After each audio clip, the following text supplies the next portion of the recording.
Good afternoon, ladies and gentlemen. KUPPET power. Naona tumeketi sana. Tusimame tuimbe solidarity song, please. Simame wote, tushikane mkono, alafu tuimbe pamoja. Twende. Solidarity forever. Solidarity forever. Solidarity forever. For the union makes us strong. Solidarity forever. For the union makes us strong. KUPPET power! Power! I have to get it. Let me take this opportunity to say this is my second time to attend a meeting in this similar hall. I think, was it last year? We were in the same hall and I was here. And I'm happy to be with you. Let me also take this opportunity to congratulate you for having attended in big numbers. In these times of need, when we don't have union dues, I've attended a few AGMs. Lakini kuna ingine nilienda nikapata officials were more than the teachers. Penye waliambiwa sasa hakuna pesa, hakuna lunch na hakuna transport, ni wachache tu walikuja. Lakini hapa naona mmekuja kwa fujo. Mimi nasema eko kwenu, hebu jipigeni makofi. Makofi mingi. Asante sana. Pia wacha niseme nafurahia kuona penye you are branded. You look very beautiful in that yellow. Jipigeni makofi ingine. You know, that color we chose is very conspicuous. Me and Dorima, we went to Argentina for a meeting and we were in our yellow outfit. Nakwambia hata wazungu walikuwa wanakuja wanasema hebu tupigwe picha na nyinyi. You are the most well-dressed delegation in the world of it, and we were more than 1,200, but we are recognized because our color is very conspicuous. So you look beautiful in that color, and I really appreciate that. So take this opportunity to thank the team of Tharaka Nithi, BEC, led by the chairman, the executive secretary. The government we have today is not serving us well, isn't it? Sure. It's not. For example, look at the union. We went on a protected strike because our strike are protected by the Constitution. And we signed a return to work formula. Now why punish the union by not giving them deals? You know, when you deny them deals, what it means? It means all the operations should come to a standstill. Nothing should happen. And more importantly, those who are employed by the union will now go without salary. Who can support such a government? It's so inhuman, it wants people to die, alafu ianze kucheka. That's not fair, it's not a laughing matter. We've gone to court and the lawyer here will talk about that. But what we are facing in this country is a situation whereby the voices of the citizens are being muzzled. You are not supposed to talk. Remember this strike we're talking about. Let me now go back to the strike. It was not even our strike. It wasn't ours. We had signed an addendum to the CBA where you are to get in 2 phases. And as we kept quiet, the second phase was supposed to come in July. July came and passed. We expected early August the increment to come. It did not. We started getting calls. Kwani mulitudanganya? Mulisema kuna kitu inakuja end of July this year. Tukaandika barua. Where is this? There was no response. What else could we do? That is what triggered us to think of going to strike. To ask for what is ours. Hata ikiwa ni shilingi 5 lazima tupiganie ikuje, si ni kweli? Yeah, so this strike was called for by the government and TSC. Because they would have even called us and said, you know, we are facing some challenges here. Hii pesa tutalipa lakini ngojeni. So that we can also come and explain to you. Then when we go on a strike which has been called by the employer himself, by not honoring a CBA, we get punished. We could not go on a strike on just that one item alone. We had several other items, like we knew that teachers are suffering because they are not getting promoted. Then we are looking at issues of acting responsibilities, where you are acting principal, you are acting deputy, acting HOD, and you are not being compensated. If you don't qualify to be in that position, but if you qualify to be in that position, you are in the grade which is required, but then you have not been substantively appointed, you get special duty allowance. Those ones are not coming because SRC wrote a letter. So we want that one to be reinstated. Issues like house allowance, harmonization of house allowance, which is already continuing. And if you look carefully, you find that we also went on strike because of the JSS teachers who had been working as interns for almost 2 years. So we could not just go on strike because of the CBA, but the trigger of this strike was CBA second phase that had not been implemented. In fact, I can assure you, if they had implemented that CBA phase 2, we would not have gone on strike. Because we would have gone on strike for now a serious major salary increment for the teachers.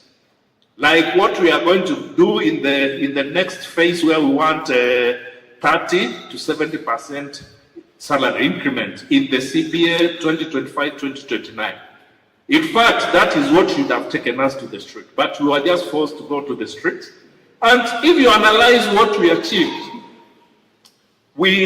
almost 90%. Okay, we had also the issue of career progression guidelines. We said somebody has to take 30 years to become a chief principal, which is impossible. So we wanted a review of the career progression guidelines. And if you look at our return to work formula, all those issues we achieved. Career progression is not something, some of these things go through a process. You cannot just achieve them instantly. Like career progression, people have to sit down, see how they are going to work on it so that it suits all of us, and take it through a public participation. So once TSC agrees to work on it and appends a signature, we are good to go. So looking at this strike, it was successful.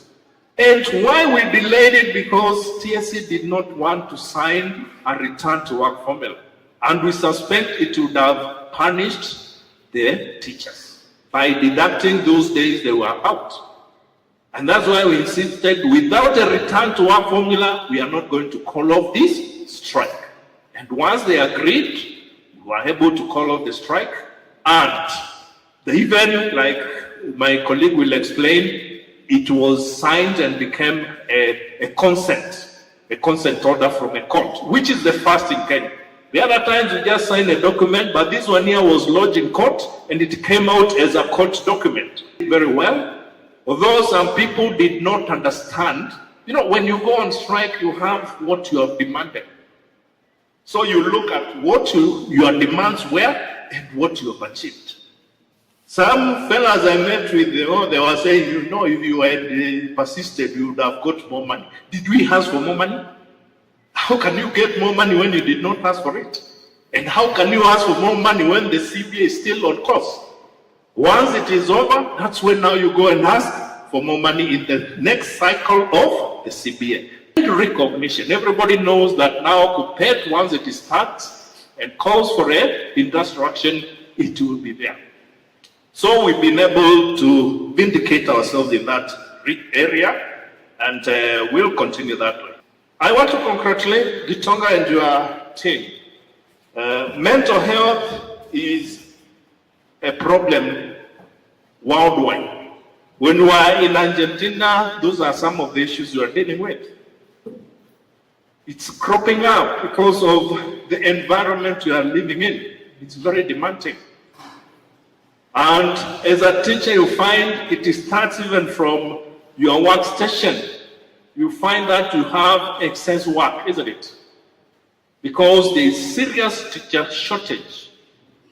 And when you overwork, then you'll find yourself getting burnout. Some people deal with that by maybe going to drink or going to do a few other things, and eventually you find that brings anxiety and mental issues start cropping up. That's work related. Others coming from social influences, whereby you find somebody that's got employed, like I have an example of a friend of mine who got employed, and in less than 1 year, the bank approached, and he was told, we can give you a lot of money, you can even buy a car. So the fella, even before 9 months are over, gets a car, starts driving, feeling good. But the car comes with a lot of issues because now the loan is being deducted, it needs fuel, it needs this, it needs this. It became a problem. So eventually he had to sell the car at a very low price, lower than what he bought. Then he continued to service loans. He has other responsibilities now because he has a car, he has been able to get a beautiful girl to marry. And now the kids are coming. You see, a lot of pressure is coming in. There is also this issue called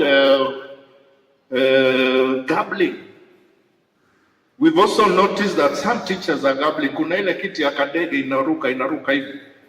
Naona mtu ameweka pesa hapo, ameweka. In our workshop, we were somewhere in Mombasa. There's one of these betting companies, is it Betika what? And we are being told at the peak, it used to collect even as much as 10 billion per month. Unaona wanapeana 100 million nini ujue ile wamekusanya. It's a business and they cannot lose. Then lastly, there is also a need for training on financial management. These loans are all over. Unapata ya sako, unapata ya bank, unapata ya sijui ingine inaitwa tala, sijui ingine inaitwa unafuliza, nini. At the end of the day, my friend, you find you don't have money. I remember a case I was dealing with of one teacher who did not go to school for 2 days. Then the principal called him. Akasema, mimi sijakataa kazi, but sina fare ya kuja shule. How do you expect me to come? Kwani si umelipwa na pesa imeisha? Shida yangu ni hiyo, tutuma fare nitakuja shule. Serious financial mismanagement. So there is need, especially for the young teachers, to be taken through. So we should be having programs on how to induct new teachers into the profession and to help them navigate. We are in very, very funny times, hard times. You know, our salary has been going down, if you have not noticed, isn't it? It started with the PSSSS. Okay, that one I support it because it's a saving. You'll eventually get it. But it should have been spread so that it gives time for people to adjust. Then we came with housing levy. Then from there we have now the SHIF or SHA. So if you look at all those deductions, you find maybe what you used to earn 3-4 years ago is more than what you're earning now. And that on itself can bring in a lot of pressure. So we need some serious financial management, as we also engage the government to cushion the teacher against such losses of income. And we are doing that, and especially in the next CBA, we must ensure the classroom teacher is cushioned against such losses that have occurred in our payslips. We understand that problem, and we are on it, and we are working on it.